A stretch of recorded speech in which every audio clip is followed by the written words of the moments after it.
Сайн байцгаана уу? За өнөөдөр би яагаад бид зорилготой хүрдэггүй вэ? Энэ талаар ярилцъя.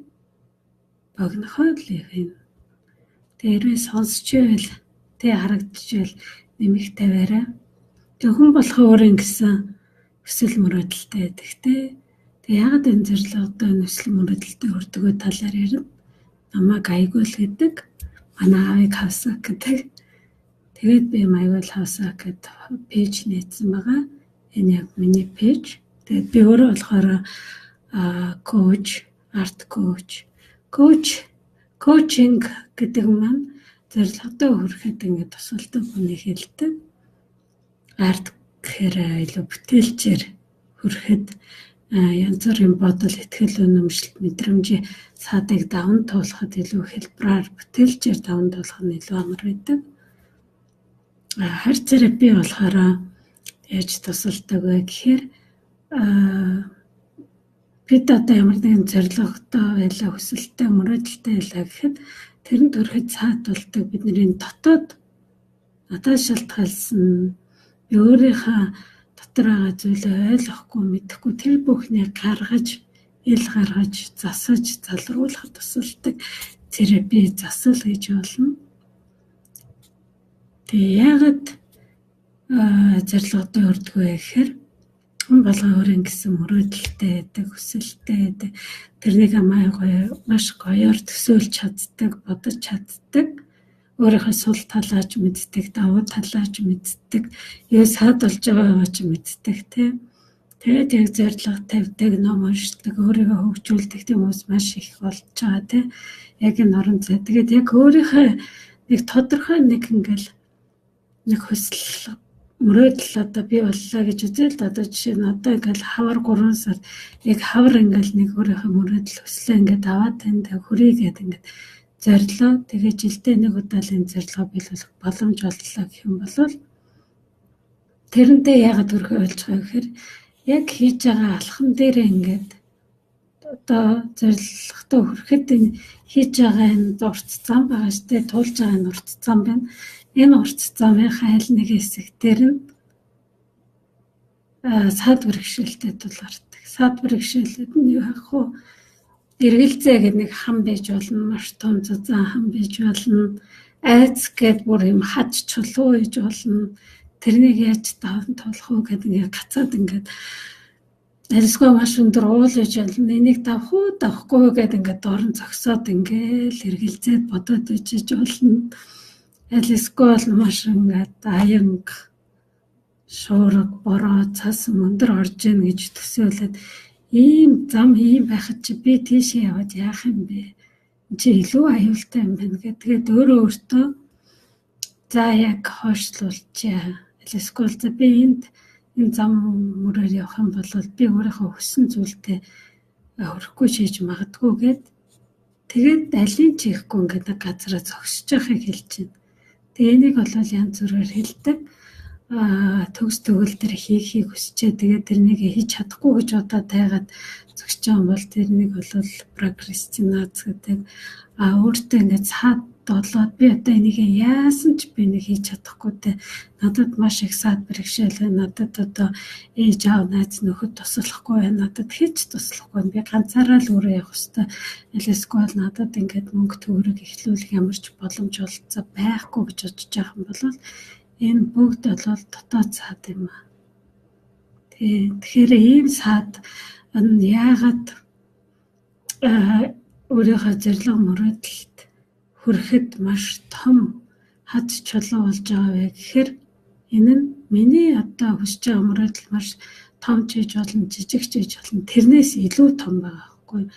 Одоо жишээлбэл том гэдэг юугаар зөвлөлж болох вэ гэхээр би одоо яг өөрийнхөө хэмжээнд байж байгаа гэхэд миний найдас эргэлзээ болвол за нэг Улаанбаатараас ч том ч юм уу, Монгол улсаас ч том ч юм уу, дэлхийгээс тийм том ч юм шиг тийм төсөөлөгдөж харагдчихэж болно. Тэгэх юм бол би юм жижигхэн хэмжээндээ би юм шоргоолч шиг юм жижигхэн хэмжээндээ би мөрөөдөлтөд өрөөд хэрэг байна уу?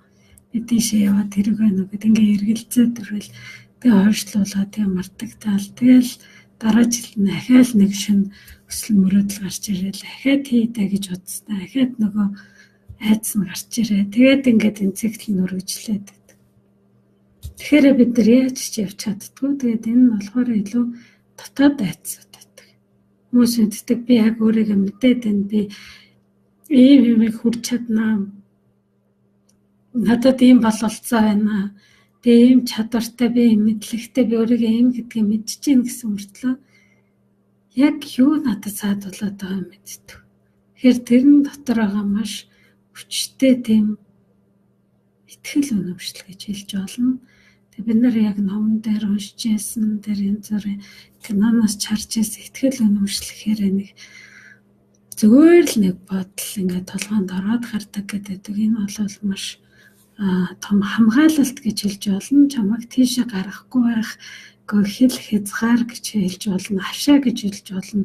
За чи энэ хашааг ингээд тавчих юм бол ийм амар том айцтай толгорно. Тэгэхээр би чамайг хамгаалж чадахгүй. Одоо байгаас илүү дорож чи тэр өсөл мөрөдлөө явуул чи одоо байгаас илүү тэ ядуу амьдарч болно, мөнгөгүй болчих болно.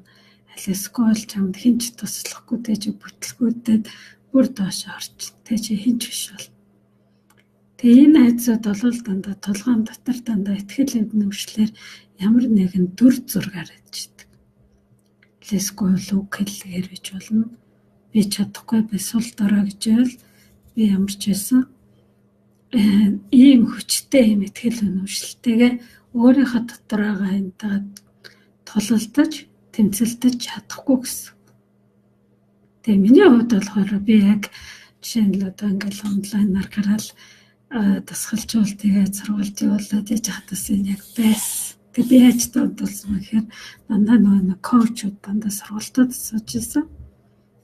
Коучуд одоо манай сургуультын би болохоор коучингийн хэдэн хэдэн сургуулийг төгсгөжсэн. Тэгэл заавал ингээл болж битгэх тусмал ингээд багаар алхам дээшлээ л гэдэг юм байлээ. Тэгээд энэ дотоодын итгэл үнэмшлийн найз мэргэлзээ нэрийг даван туулна гэдэг чинь бол амар зүгээр ингээд кроскогоос илүү хэцүү байдаг юм байна гэдгийг харж байна. Одоо энэ нэг тийм хол нэг жижигхэн харагддаггүй юм шиг мөртлөө яг ингээд бидний толгой тарих зүрхэнд бол яг бодит юм шиг харагддаг тийм өөрийн гэсэн дүр зурагтай өөрийн гэсэн бүр хэрвээ айц заах юм бол маш амар дүр зурагтай хэрвээ нөгөө нэг бэрхшээл гэх юм бол би одоо энийг яаж ч даван туулж чадахгүй гэд бүр өрөөсөө итгэцэн. Одоо энийг даван туулах юм бол би одоо хүчээ тэгэл даван туулж чадна. Тэгээд тийм хэмжээний бүр ингээд гүнзгий маш хүчтэй эсрэг үйлчлийг даван туулахын тулд тэр айц тэр итгэл үнэмшлээсээ илүү том болох хэрэгтэй болж таарна. Тэгээ тийм том болж илүү ингээд даван туулж гарна гэдэг бол хүнээс амар их хүч гардаг. Тэг хүмүүс заримдаа дийлэхгүй өөрөө өөртөө тэмцэлдээд өөрөө өөртөө ингээд хямраад байгаа юм шиг мөртлөө бид нэг дотор байдаг бодол итгэл үнэмшилтэйгээр тэмцэлдээд байдаг гэсэн. Энэ тэмцэл хэрвээ өөрөө өөртөө үнэмлж ивэл дандаа ялагдтал төрнө. Яагаад ялагдах вэ гэхээр би өөртөө тэмцэж байгаа юм чи. Би өөртөө тэмцэх үедээ яаж ч хичээгээ дэлддэггүй тийм хэцүү байдаг. Хэрвээ дэмжиж эхлэх юм бол дэмжлэг гэдэг нь яаж эхэлвэ гэхээр би ингээл өөдрөгөр мөрөөжж ийнгээл эрэг ном уншаад тахтай гол биш. Харин би яагаад энэ айгаад байгаа юм бол энэ айдас маань намайг юунаас хамгаалах гэдэг юм бэ? Яагаад энэ айдас маань намайг цаашаа явуулахгүй юм? Би хизээ энэ айдастай итгэцсэн юм бэ? Багтаа 5 наснда итгэцсэн юм, 10 наснда итгэцсэн юм. Тэгээ энэ айдасын дүр зураг нь намайг ямар зүйл рүү аваачихгүй байна. Гэхдээ энэ бүгдийг ойлгоод мэдэрснийхээ үед тэр ингээд нөгөө айдсын дүр зургууд багасаад миний хүсэл мөрөөдлийн дүр зураг илүү тодорно. Тэр айдас сэргэлзээ бол зүгээр төсөөлөл байгаа байхгүй дүр зураг. Тэгээ бид нэр тэрнтэй ингээд тэмцээд амар их цаг зав олон сар жилүүдийг ингээд зарцуулдаг. Миний утас ч гэсэн амар их байсан. Тэгээ тэрнийг яг багш нар ингээд яг мэрэгчлээ юм дэмждэг хүмүүс багш нар л тусалж өгсөн гэж боддог. Тэгээ Тэгээ зарим нь үдчихэж байгаа те ингээл дотор ингээ байгаа найз чи ямар дүр зурхтэй байдаг. Одоо жишээл амар Максын дүр зурхтай гэж бодлоо шүү дээ. Тэгээ ер нь Макс яхан бол би юу гэж тэмдэг тулдах юм. Бууж өгцөн дээр эсвэл тэрнийг харахгүй байхын дээр гээл. Тэгэл нөгөө өөрийнхөө мөрөөдлийнхээ ингээл тойротгүйгээд идэг. Тэгээ яг ингээд нэг уулайлаа гэхэд уулан дээр гарахгүй эргэл дээр нь гарахгүй. Зүгээр харчаад нэг гой мөрөөдөл байна да. Тааж бидэж очиж чадахгүй дээ. Гэтэ би нэг очиндоо гэдэг нэг ихтгэл найдаа байгаа юм шиг tööшөө тэмүүлж байгаа юм шиг бодлоо. Би бас өөрөө ингэж яагаад гэдэг. Оромшуулаад зэрэгжүүлээд байдаг. Тийм тэгэхээр бидний мөрөөдөл зорилготой хүрнэ гэдэг маань эхлээд бид нэр эрэг сайхан бодолтой болох ингээл төлөвлөгөө боловсруулахаас илүү бас энэ айцтайгаас ажиллах давхар явах хэрэгтэй байдаг. Тэгээд энэ дүр зургуудын энэ том дүр зургийг жижигхэн болгож жижигрүүлэх. Бүр цасан ширхэг бүр ингээд цэг шиг жижигрүүлэх. Эсвэл ингээд хаалтаа хаалгаалаа гэхэд тэр хаалгыг ингээд нээж чаддаг болох. Уулайлаа гэхэд тэр уулыг ингээд дээр нь ингээд гардаг тэм зориг хүчин гарч ирдэг ч юм уу те. Харанхуй байлаа гэх юм бол тэр харанхуйгаас гэрэл гэгээг нь олж хардаг. Харанхуй өрөө байлаа гэхэд чи унтраалга хаалгыг нь олждаг ч юм уу.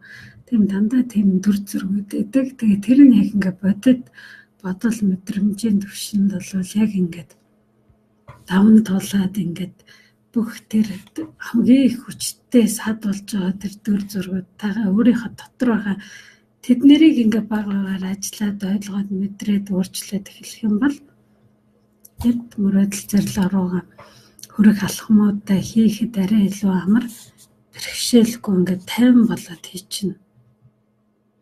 Тэгээгүй үед бол илүү их удаан цаг зарцуулдаг, илүү их олон жил зарцуулна.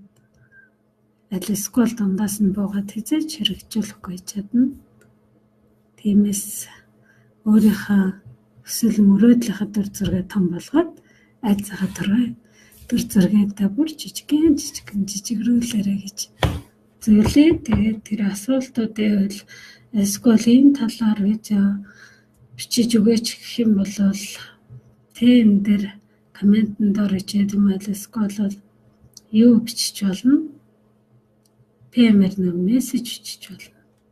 Тэгээд дараа уулзтлаа баяртай.